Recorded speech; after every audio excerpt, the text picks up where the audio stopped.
திருச்செந்தூர் கடற்கரையில் கொட்டப்பட்டுள்ள கற்களில் சிக்கி பசு பரிதாபமாக உயிரிழந்தது.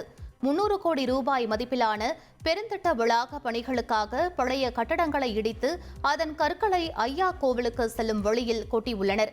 அவ்வழியே வந்த பசு கற்களுக்குள் சிக்கி பரிதாபமாக உயிரிழந்தது. இறந்து கிடந்த தாய் பசுவை தெருநாய்கள் கடித்து குதறிக் கொண்டிருக்க அதனை பார்த்து கன்றுக்குட்டி கதறியது காண்போரை கலங்க வைத்தது. திருத்தணி முருகன் கோவிலில் உரிய அனுமதியின்றி வேல் பூஜைக்கு செல்ல முயன்ற இசையமைப்பாளர் கங்கை அமரனை கோவில் அலுவலர்கள் தடுத்து நிறுத்திய சம்பவம் பரபரப்பை ஏற்படுத்தியது. கங்கை அமரன் மற்றும் விஸ்வ இந்து பரிஷத் நிர்வாகிகள் ஆகியோர் VIP கேட் வழியாக கோவிலுக்குள் சென்று முருகன் சன்னதியில் வேலை வைத்து பூஜைகள் செய்ய முயன்றனர். இருப்பினும் முன் அனுமதி பெறாததால் கோவில் நிர்வாகிகள் அவர்களை தடுத்து நிறுத்தினர். இதனையடுத்து பொதுவெளியில் சென்று தரிசனம் செய்ய விரும்பாத கங்கை அமரன் மலைக்கோவிலிருந்து திரும்பி சென்றார்.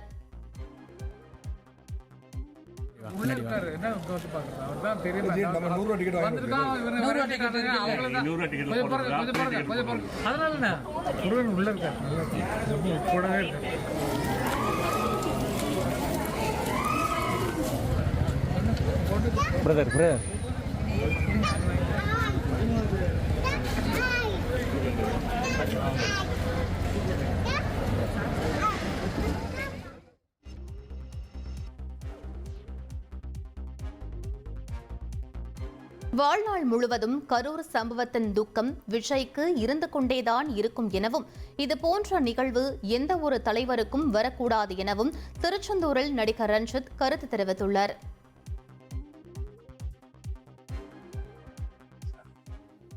அது மட்டும் எனக்கு தெரியும்.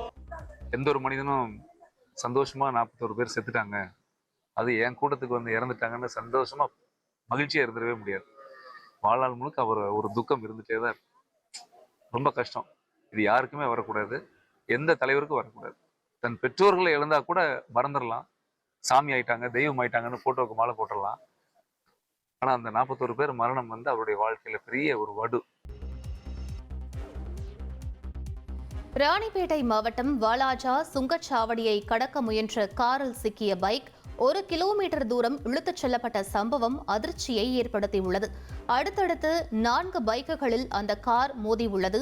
அதில் ஒரு பைக் மட்டும் முன்பகுதியில் சிக்கிய நிலையில் 1 கிலோமீட்டர் தூரத்திற்கு பைக் இழுத்துச் செல்லப்பட்டு சுங்கச்சாவடியை கடந்து செல்லும் CCTV காட்சிகள் வெளியாகியுள்ளன. இச்சம்பவத்தில் 6 பேர் காயமடைந்தனர்.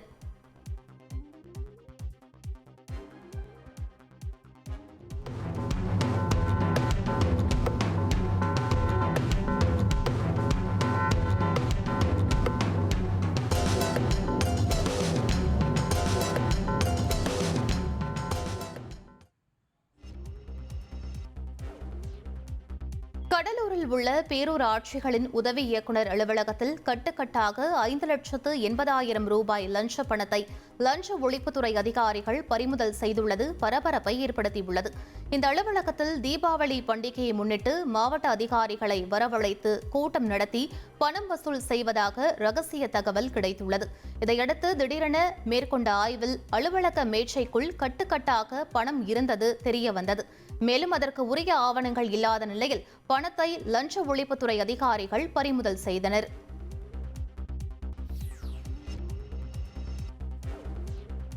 தஞ்சை அருகே கிராம மக்கள் காவல் தெய்வமாக வழிபடும் எந்திரக்கல் கண்டுபிடிக்கப்பட்டுள்ளது.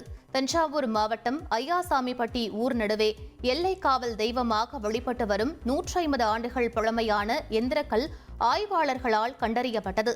சிவகங்கை தொல்நடை குழு நிறுவனர் புலவர் காளிராஜா மற்றும் மூவேந்தன் ஆகியோர் குறிப்பிட்ட எந்திரக்கல்லை ஆய்வு செய்தனர்.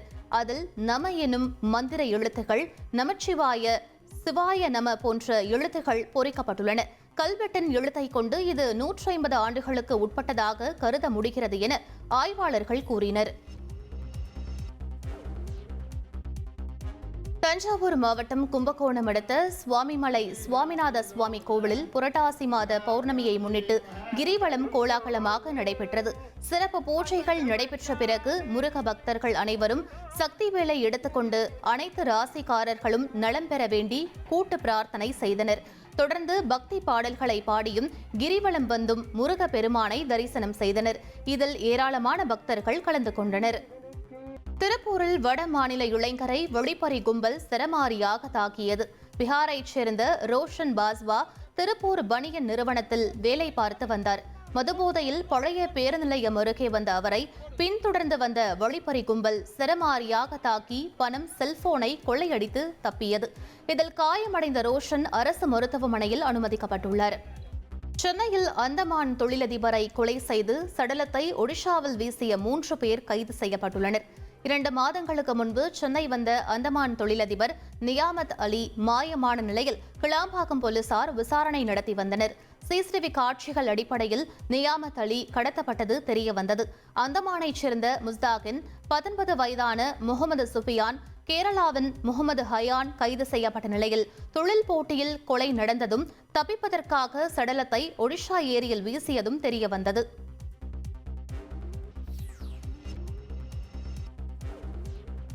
கடலூரில் நண்பர்கள் கடத்திய தன்னுடைய தந்தையை தங்க கட்டி கொடுத்து மகன் மீட்ட சம்பவம் நடந்துள்ளது. கடலூர் திருப்பாதிரி புலியூரைச் சேர்ந்த பூவராகவனை கடத்திய மர்ம கும்பல் அவரது மகன் அரிஷ் கேசவை தொடர்பு கொண்டு 1 கோடி ரூபாய் கேட்டு மிரட்டியது. நண்பர் அஜித் அறிவுரையில் வங்கி லாக்கரிலிருந்து 310 கிராம் தங்க கட்டியை கொடுத்து தந்தையை அரிஷ் கேசவ் மீட்டுள்ளார்.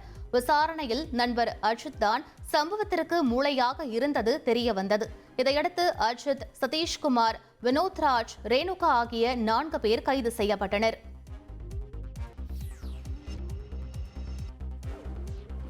நெல்லை மாவட்டம் திசையன்விளையில் உலக இரட்சகர் திருத்தல பெருவிழாவை முன்னிட்டு நகர வீதிகளில் சப்பரபவனி கோலாகலமாக நடைபெற்றது.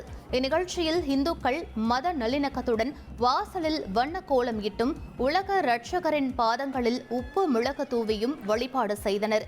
மேலும் தங்களது குழந்தைகளை இரட்சகரின் மடியில் அமர வைத்து ஆசிர்வாதமும் பெற்றுக்கொண்டனர். பிரபல நடிகர் யோகி பாபு திருவண்ணாமலை கோவிலில் சுவாமி தரிசனம் செய்தார். பிரகாரத்தை சுற்றி வந்து சம்பந்த விநாயகர், அண்ணாமலையார் மற்றும் பராசக்தி அம்மன் சன்னதியில் தரிசனம் செய்தார். அண்ணாமலையார் கோவில் நிர்வாகத்தின் சார்பில் யோகி பாபுவுக்கு மாலைகள் அணிவித்து பிரசாதம் வழங்கப்பட்டன. காவலர்கள், பக்தர்கள், இளைஞர்கள் என போட்டி போட்டுக்கொண்டு யோகி பாபுவிடம் செல்ஃபி எடுத்துக் கொண்டனர்.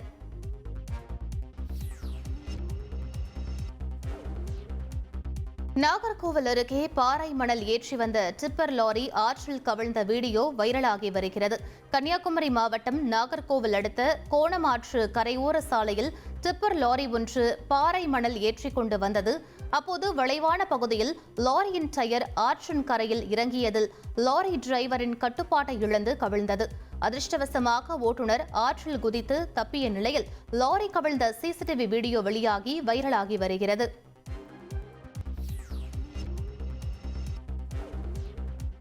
பள்ளி மாணவியை கடத்தி சென்று பாலியல் தொந்தரவு அளித்த பெண் கராத்தே பயிற்சியாளருக்கு 20 ஆண்டுகள் கடுங்காவல் தண்டனை விதித்து சென்னை மாவட்ட சிறப்பு நீதிமன்றம் உத்தரவிட்டுள்ளது.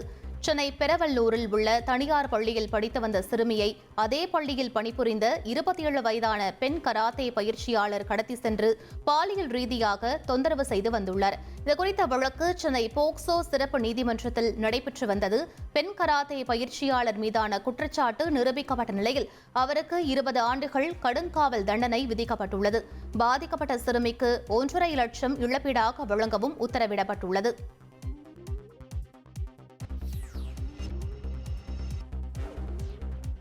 திருத்தணியில் திடீரென இடி மின்னலுடன் கூடிய கனமழை பெய்தது. இதனால் கோவிலில் மழை நீரானது பெருக்கெடுத்து ஓடிய நிலையில் படிக்கட்டுகளை கடந்து செல்ல முடியாமல் பக்தர்கள் சிரமத்திற்கு ஆளாகினர்.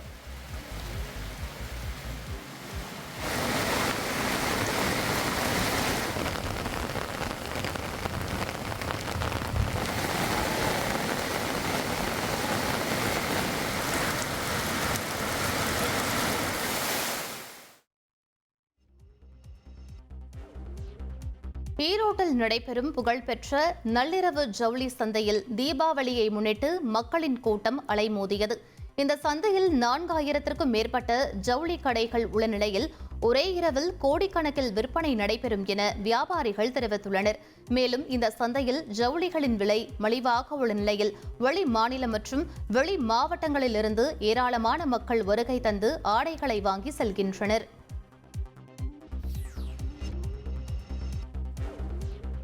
பௌர்ணமியை ஒட்டி ஹொசூர் மோரண பள்ளியில் உள்ள பிரத்யங்கிரா தேவி அம்மன் கோவிலில் முழக்காய் வற்றல் யாகம் நடைபெற்ற நிலையில் காளி படத்தில் நடித்து புகழ்பெற்ற நடிகை ஷில்பா மஞ்சுநாத் சுவாமி தரிசனம் செய்தார்.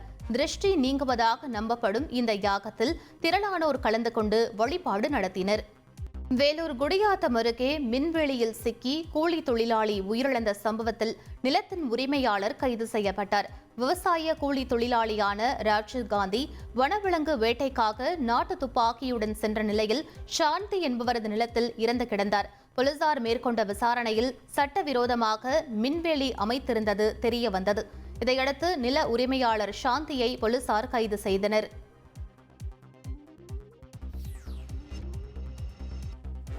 சென்னையில் கைது செய்யப்பட்ட வேலூர் இப்ராஹிம் மகன் அப்துல் ரஹ்மான் கஞ்சா புகைத்தது உறுதி செய்யப்பட்டு சிறையில் அடைக்கப்பட்டார்.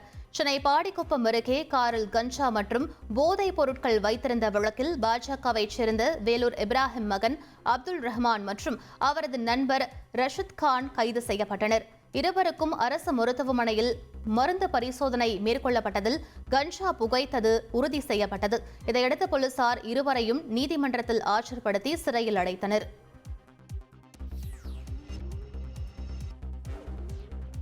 தேசிய மாசு தடுப்பு தினத்தை முன்னிட்டு சென்னை மெரினா கடற்கரையில் கடலில் எண்ணெய் கசிவு ஏற்படும் போது அதை அகற்றுவதற்கான பயிற்சி மேற்கொள்ளப்பட்டது.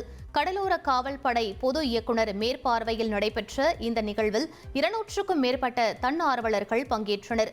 2 கப்பல்களின் மோதல் சம்பவம் மாதிரியாக அமைக்கப்பட்டு எண்ணெய் கசிவு ஏற்படும் பட்சத்தில் ஹெலிகாப்டர், விமானம் ஆகியவற்றை பயன்படுத்தி எண்ணெய் கசடை அகற்றுவதற்கான ஒத்திகை பார்க்கப்பட்டது. திருவண்ணாமலையில் உள்ள அண்ணாமலையார் கோவிலில் புரட்டாசி மாத பௌர்ணமியை முன்னிட்டு 3 மணி நேரத்திற்கும் மேலாக நீண்ட வரிசையில் காத்திருந்து பக்தர்கள் சுவாமி தரிசனம் செய்தனர். புரட்டாசி மாத பௌர்ணமியை ஒட்டி ஏராளமானோர் அண்ணாமலையாரை தரிசனம் செய்ய வருகை தந்தனர். மேலும் திருவண்ணாமலையில் மிதமான மழை பெய்து வரும் நிலையில் ரெயின்கோட் அணிந்தும் குடை பிடித்தவாறும் நனைந்து கொண்டே பக்தர்கள் கிரிவலம் மேற்கொண்டனர்.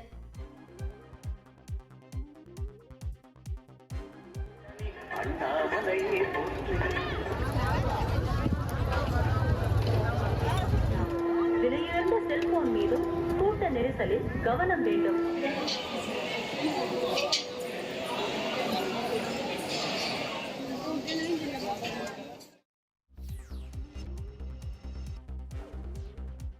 லண்டனைச் சேர்ந்த 6 சுற்றுலா பயணிகள் ஆட்டோவை வாடகைக்கு எடுத்து அதில் பயணம் செய்து தமிழ்நாட்டை சுற்றி பார்த்து மகிழ்ந்து வருகின்றனர். மாமல்லபுரத்திற்கு பயணம் மேற்கொண்ட இவர்கள் லண்டனில் எப்போதும் சொகுசு காரிலேயே பயணம் செய்து சலித்துவிட்டதாகவும், ஆட்டோவில் இயற்கையை ரசித்துக் கொண்டே பயணம் செய்வது தங்களுக்கு பிடித்துள்ளதாகவும் உற்சாகத்துடன் தெரிவித்துள்ளனர். மேலும் மாமல்லபுரத்தை தொடர்ந்து புதுச்சேரி, தஞ்சாவூர், ஏற்காடு, திருவண்ணாமலை, மதுரை, வேலூர் உள்ளிட்ட பகுதிகளுக்கு ஆட்டோவிலேயே சுற்றுப்பயணம் மேற்கொள்ள இருப்பதாகவும் அவர்கள் கூறினர்.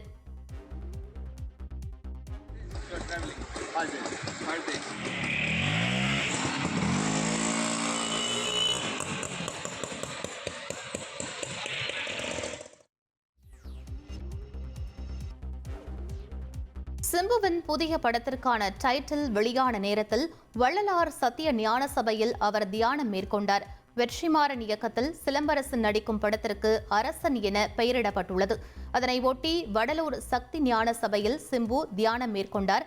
மேலும் சபையின் நடவடிக்கைகளை பார்வையிட்ட சிம்பு வள்ளலார் போல தானும் குழந்தைகளுக்கு அன்னதானம் வழங்க வேண்டும் என்று விருப்பம் தெரிவித்ததாக கூறப்படுகிறது.